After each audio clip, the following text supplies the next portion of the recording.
Hello everyone. Oh, I have a little message here.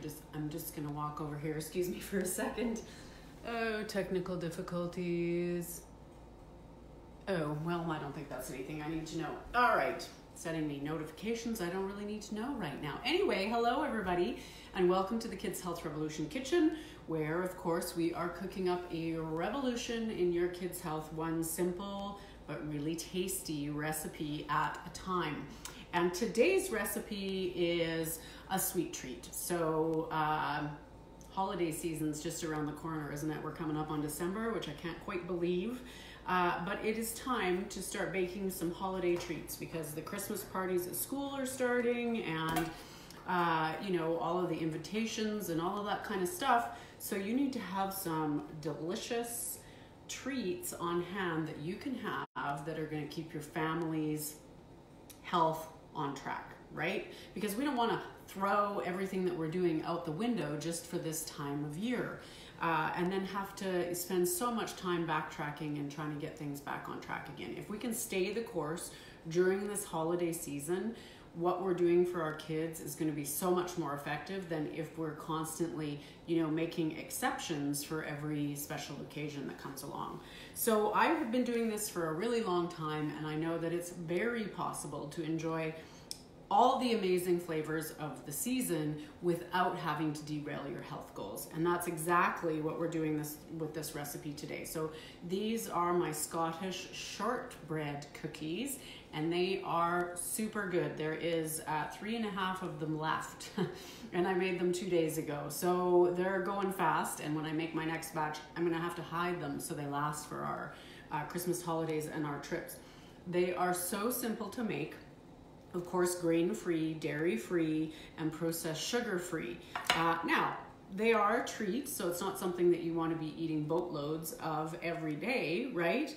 But at least they have wholesome, whole food ingredients in them, and they don't have any of the things that are going to be hard on your child's gut, hard on their digestive system, and therefore difficult and hard for them to digest and increasing inflammation and all those things. So, what is in these, we're going to talk about for a second. I'm not going to cook it again today, but I'm going to tell you what's in it. And then, of course, you'll be able to download the actual file of the recipe from the file section of our private group. So if you're not in the Kids Health Revolution private group, make sure that you join us. Just Google it, or no, don't Google it. Go into your Facebook and look up Kids Health Revolution private group. And I will get you approved and you'll be in there. You can get all of the school snack recipes from the files section. The other thing that you can do if you're already in the group or if you're not and you would prefer to get these recipes directly into your inbox, you can certainly do that. All you have to do is go to the kidshealthrevolution.com website, give me your email address in the join community, totally free, and then I will send the recipes to you each week as we do them. So this one is really simple. It is organic ghee, and if I'm not making my own, this is the brand that I like to use. It's a decent price, but this stuff, I'll tell you, is not cheap. So I do tend to make my own, and I have a video up on YouTube if you want on how to make your own ghee. Super easy, just takes a little bit of time. So if you don't have the time, this is the one that I would buy. So it is ghee. You could use coconut oil if you wanted to. I have done it just to test it out for people that don't tolerate ghee. It's good, but it doesn't taste exactly like shortbread. It's still a very tasty, nice cookie. Tastes a little bit more like a sugar cookie than a shortbread because butter is kind of a integral ingredient in a shortbread cookie. So we have ghee in here, quite a lot of it, about a cup of ghee. And then there is 2 flours. I have used coconut flour in this one, as well as I was quite excited to find cashew flour the other day when I was in Community Foods. This is Hearthy Foods is the brand. So you might be able to get it online as well if you can't get it anywhere else.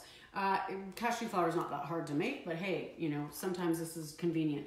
So alternatives, if you can't get cashew flour, absolutely you can use almond flour. I'm not using it because my kid's reacting to almonds at the moment.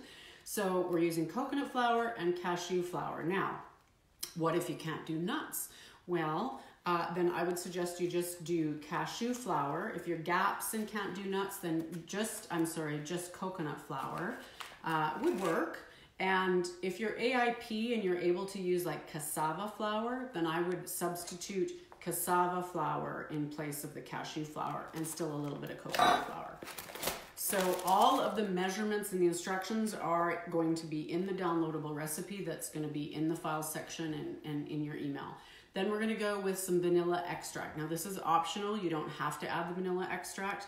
If you're on the GAPS diet and you're not able to have the vanilla extract, leave it out.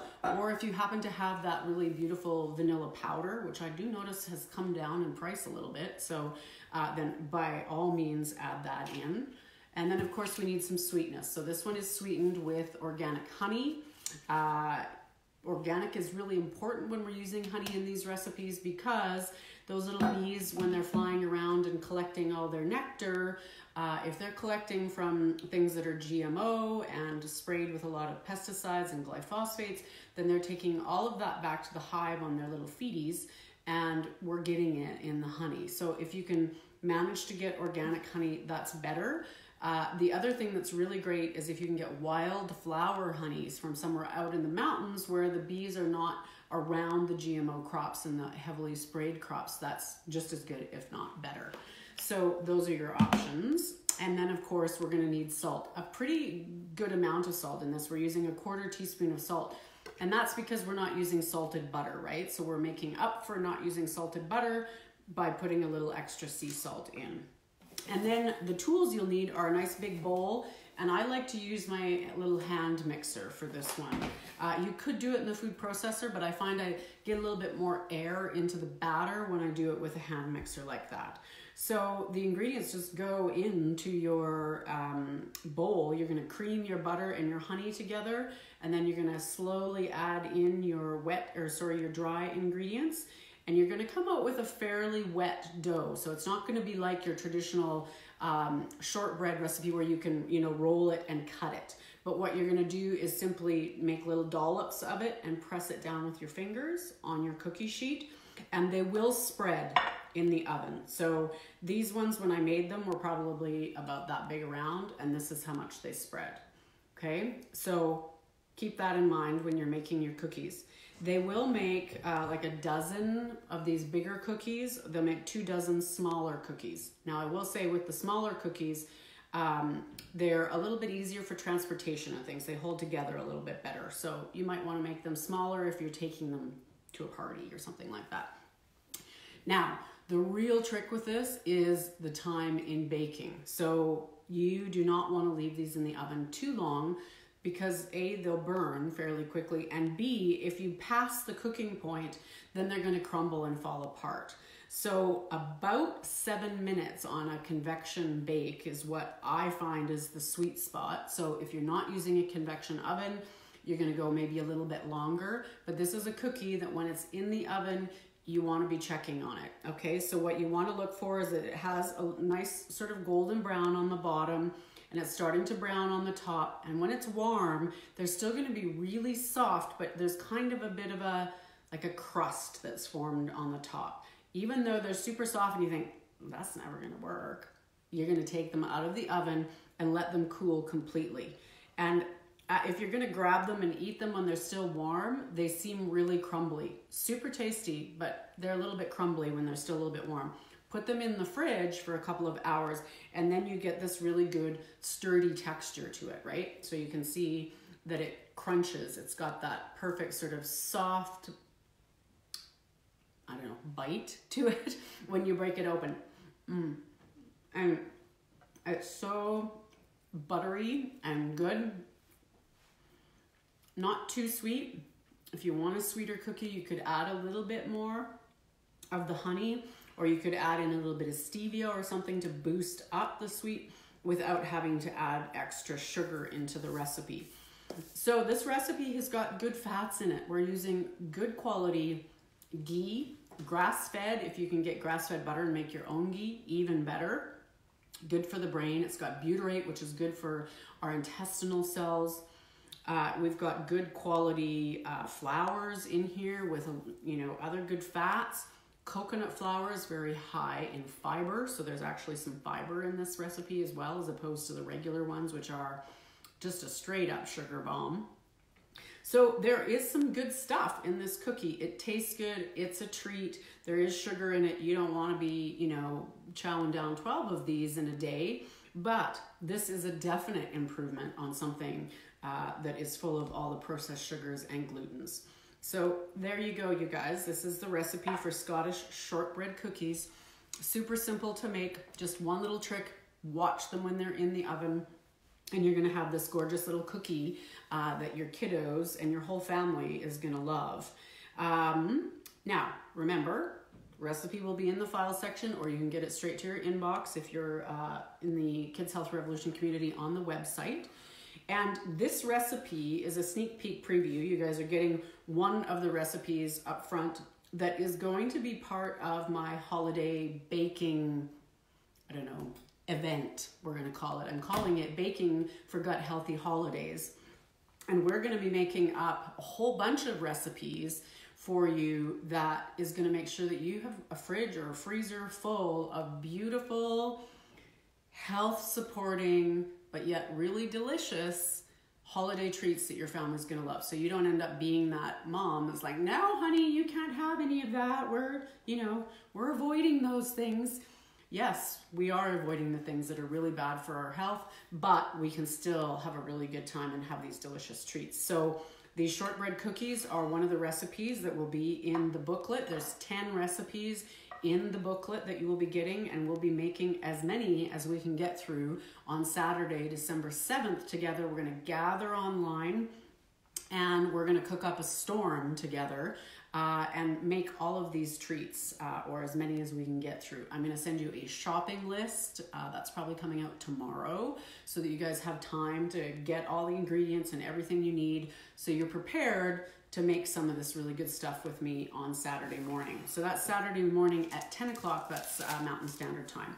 So one of the delicious things that we're making is this beauty, and I love this. It's a little bit like fruitcake. You can do it as a loaf, or you can do it as a square. You could also do muffins, and it's a cranberry orange loaf with a lovely orange glaze on top. Really super good. The cranberries and the orange really go together nicely. This is 100% GAPS.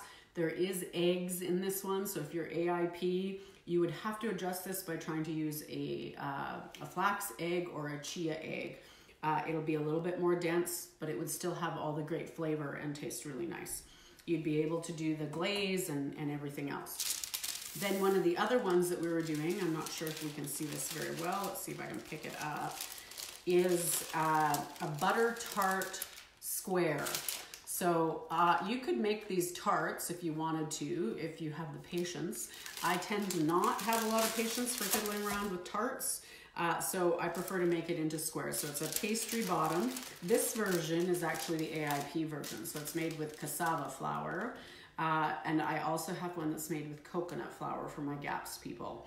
And the filling is beautiful ghee and dates and all kinds of stuff. So it's this lovely, rich, creamy sort of tart. Really good. You can throw raisins into it. You could put some walnuts in there, pecans, anything that you like. So those are a couple of examples. We're going to be doing some chocolates. If you attended my class last year at the Light Cellar, we're going to repeat a few of those. We're going to be doing the superfood bonbons as well as the chocolate holiday haystacks. There's a marshmallow recipe in there. All kinds of really good stuff that I know you're really going to enjoy and are going to make sure that you get through those holidays with happy kids. So if you want to attend the event with me, on the Facebook page, Kids Health Revolution Facebook page, there is an event posted, and there's a link there to get a ticket to the event. It is virtual, so it's just a little virtual ticket. And that way I get your email address and the whole thing, so I can send you the shopping list, I can send you all the recipes, and the link to join us live on Saturday, December 7th. So there you have it, you guys. I hope you enjoy the Scottish shortbread cookie recipe that you'll have in the files section shortly. And I'm still continuing to cook up a storm in the kitchen here for the following week, making sure these recipes are perfect for you for Saturday, December 7th for the Baking Gut Healthy Holidays event.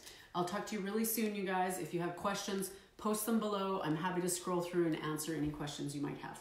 Take good care, everyone. Bye.